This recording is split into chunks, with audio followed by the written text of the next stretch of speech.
राज्यात सुरू असलेल्या पावसाळी अधिवेशनाच्या पार्श्वभूमीवर बीड जिल्ह्यातील लिंबागणेश येथे शेतकऱ्यांच्या विविध प्रलंबित मागण्यांसाठी अनोख्या पद्धतीने बॅनरबाजी करण्यात आली.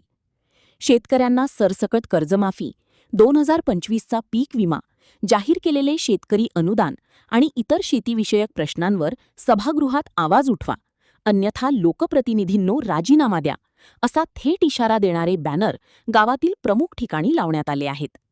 अखिल भारतीय किसान सभेचे राज्य उपाध्यक्ष अजय बुरांडे यांच्या आवाहनाला प्रतिसाद देत हे आंदोलन करण्यात आले.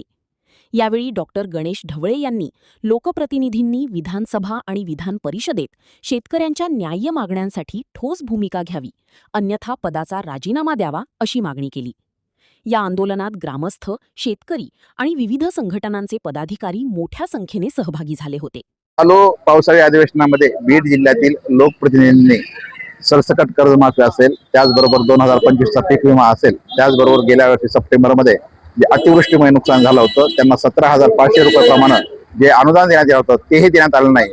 त्यामुळे किसान सभेच्या वतीनं किसान सभेचे राज्य उपाध्यक्ष कॉम्रेड अजय बुरांडे यांनी जे आवाहन केलं आहे की प्रत्येक शेतकऱ्यांनी गावोगावी बॅनरबाजी लावावी आणि जे लोकप्रतिनिधी शेतकऱ्यांच्या प्रश्नाविषयी सभागृहात आवाज उठवणार नाहीत त्यांनी राजीनामा द्यावा, त्यांच्या राजीनाम्याची मागणी करावी.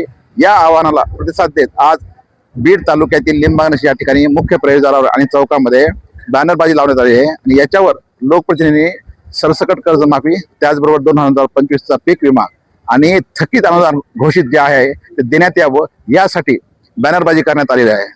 जर लोकप्रतिनिधी याला गांभीर्याने नाहीच घेतलं तर लोक रस्त्यावर उतरून त्याचा निषेध करतील.